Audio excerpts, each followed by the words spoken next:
Alright, we're starting a new unit. This one's on South Africa. So we're going to start to take a look at pre-colonial and colonial South Africa, and kind of how they got there, maybe from a few centuries back. Starting off a little introduction as far as how I'm going to structure this PowerPoint in particular, in that during apartheid, all South Africans were broken down into 4 racial categories. This is just what defined them, how they were defined is probably a better way to put it. They were either labeled as white, and that it can include Afrikaner or English. They were labeled as Asian, and that can include Indian or Chinese. Labeled as black, and that can be broken down into the tribal groups of Sotho, Swazi, Tswana, Xhosa, or Zulu. Or colored, which would be mixed races. And the map to the side kind of shows the breakdown as far as the majority groups in each of these individual areas. And so we see in this area coloreds, Indians in this smaller area, whites in some of these smaller, tend to be the big cities, the industrial areas, and then blacks in these areas. And so it's quite obvious whites are outnumbered when you're looking at this 1970 census, and we'll try to figure out how they got there. This discrimination based on race has a long history in South Africa, and in this PowerPoint we're going to take a look at how did this variety of people end up in the same land, and then we'll look at how they started to treat each other poorly. So who came first? Who were the first South Africans? First, the San and the Khoikhoi arrived thousands of years before Europeans. They are known as the Khoisan because they have a very similar language. They were pastoralists who depended on cows, sheep, and goats, and vast grazing lands for survival. So they need lots of grass, and this way their cattle, sheep, and goats can eat, and they can survive through this kind of symbiotic relationship working together. They lived in the deserts of the southwest tip of Africa, so largely in this region here. And then around the year 300, Bantu-speaking people entered the region. And they started to slowly flow in, starting at 300. And they migrated from the east coast, so along here, and spread out. And they brought some new techniques, such as more agriculture, new farming techniques, and they started to occupy most of the eastern half of South Africa. And over time, they broke down even further to become the Zulu and Xhosa tribal groups. They had very similar political organizations. Food is coming from farms as opposed to large grasslands. Ownership of cattle formed the basis for political power, and the chiefdoms developed out of alliances built through marriages and cattle trading. All these groups intermarried, and a clan, which is a collection of families almost, could change alliances from one chief to another.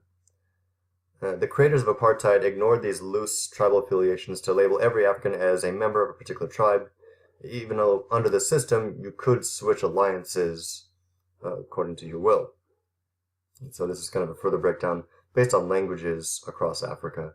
And the Bantu definitely dominate sub-Saharan Africa when it comes to language, at least just that language group. Within the language group, a lot of division. And then the Europeans come, and the arrival of outsiders. So 1487, Portuguese explorers reached the Cape of Good Hope. The Cape of Good Hope is this little band, this little spot right here on the very bottom of Africa. It's known as the Cape of Good Hope. It's the last little bit before the end of the Atlantic Ocean, the beginning of the Indian Ocean. So it's a really good stopping point before you hit either of these oceans. It's going to be a nice trading point to control for anybody.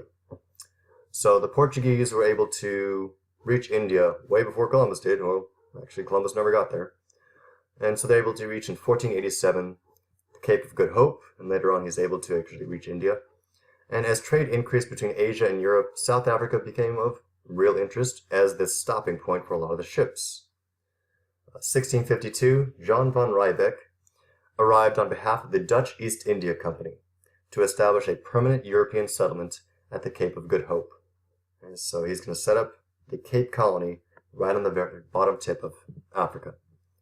It's going to become a key stop for any ships traveling from all the way from Europe, Amsterdam, to India, and then moving on to what are known as the Dutch East Indies and Spice Islands in this area.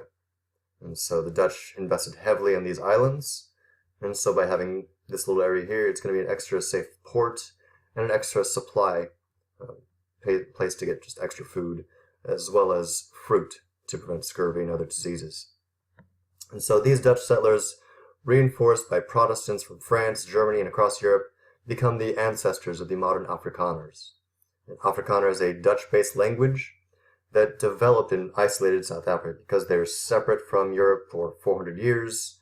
It's based in Dutch, but it does shift and change over time. Afrikaner is very simple. It translates as African.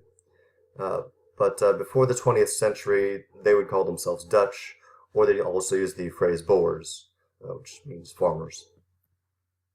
And so this is a painting of this original meeting when he arrives in South Africa and sets up this settlement.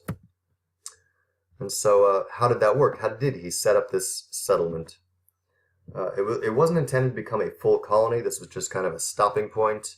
The goal was not to create this massive complex. It was just a nice little port for the ships. And so the company ordered John von Riebeck to trade with the Khoisan people for cows and to grow fruits and vegetables just to supply these ships to help them along the way.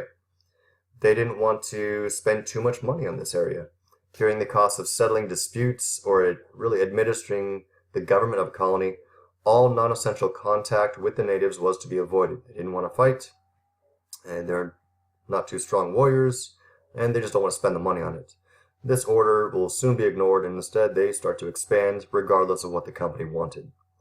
So 4 years after the supply station was established, it's just a little place for ships to stop, the company ordered John von Riebeck to cut costs by firing a lot of the guys that he brought all the way down to South Africa with him.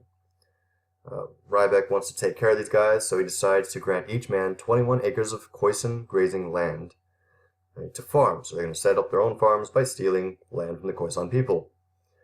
The Khoisan people resisted, but were defeated in sporadic battles, and the Dutch just stole most of their cows anyways. Some of the Khoisan began to enter in agreements as free laborers for the Dutch, so they started to work for the Dutch as their land was stolen, and this seemed like a good opportunity, at least for survival. Other Khoisan, they moved inland just to continue living traditional lives on the grasslands. However, new diseases are showing up. You get human diseases, but there's also new diseases that are going to affect their cows and sometimes kill off entire herds. And the disruption in their economy caused the Khoisan people really to decline, so they shrink. They're not completely wiped out, but they do shrink significantly as this Boer or Dutch population increases, and you can see Cape Town slowly but surely increase year by year. It's getting bigger and bigger. Okay. How did they settle this, or kind of a further explanation of how they do this? The cost-cutting measures led some of the white settlers to turn to slave labor, so slavery expands in the colony. Some slaves were just the Khoisan children who were captured in battle after their parents were killed as a result of disease or battle. However, most slaves were part of not the transatlantic slave trade, because this is within Africa, but they're capturing a lot of their slaves from East Africa. And so we have a lot of slaves, around 60,000 over the course of 150 years, from Madagascar, Eastern Africa, some from Western Africa, some from India, and some from Southeast Asia. So a wide variety, but a lot of them are coming from this region, in this Indian Ocean African slave trade. One we don't talk about, and we don't talk about it as much just because it is a smaller slave trade than the transatlantic trade. And so we have in this one country slaves, white settlers, and Khoisan. They have kids together, and they create this new mixed race, and this becomes the colored population. And so we have the native population, the white population, and now we have a mixed population of both. And whites began to see slavery as economically necessary, and they're making a lot of money off of it, and they can't really figure out a way to get away from it. But also as a natural process, as it seems to be working, and it's almost like the slaves are fit to be slaves. And it's the same justification that every slave society goes through, and eventually they start to think that this is the natural order. So how did whites colonize inland areas? 1652 to the 1800s, Boer farmers known as Trek Boers spread out from Cape Town, acquiring land along the way. So they just keep spreading out, taking more land. They lacked an organized government once they left the Dutch East India Company lands. So once they left Cape Town, they're on their own. There is no government.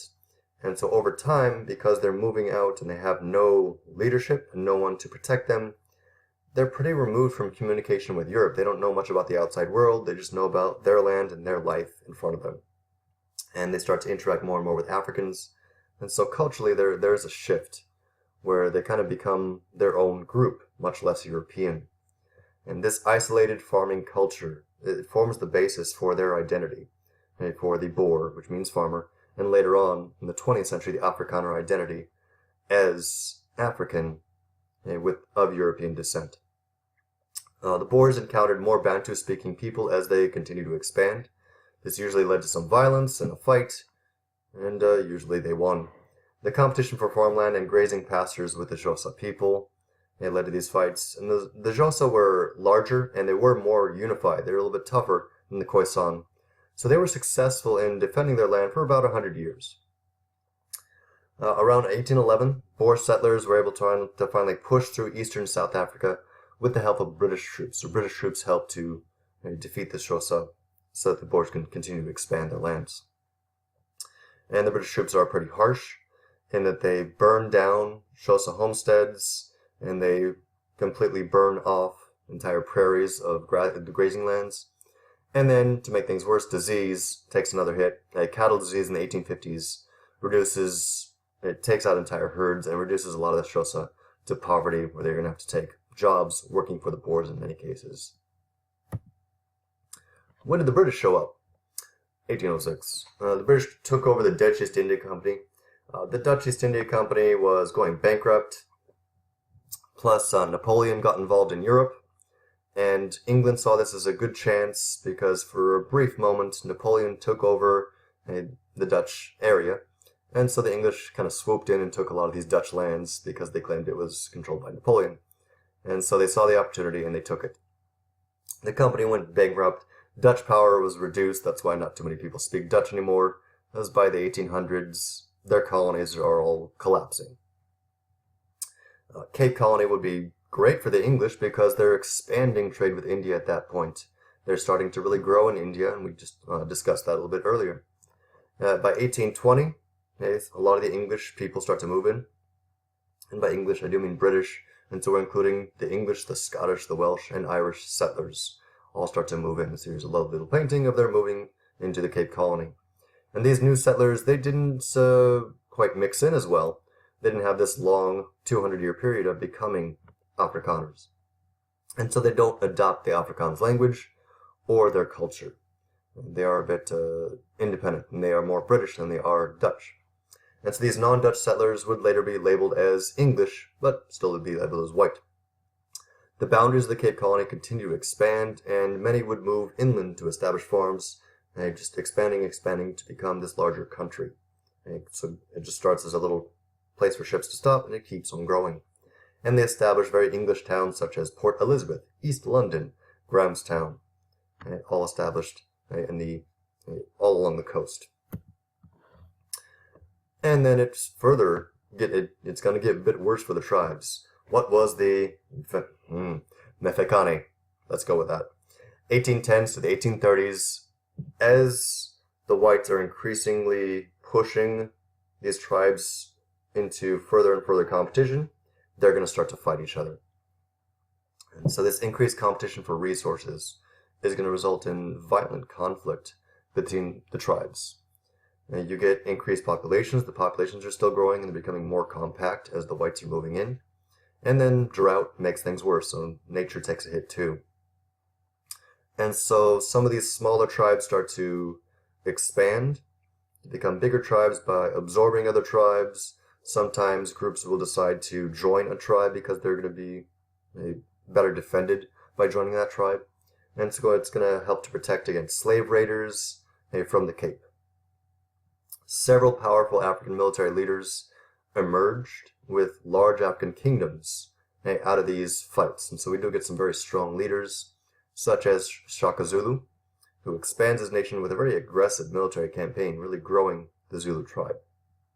Methacani is known as the Time of Troubles, and it's a real upheaval of the traditional tribal rule. So a lot of the tribes are wiped out or absorbed, and so we just get a few very powerful tribes because of this all of a sudden competition amongst each other because they're all being pushed into a chunk of land. Some of the Trek Boers really are going to take advantage of this chaos by seizing land, and some will even help out with the violence by burning some of the villages too. And so we'll take a little break here.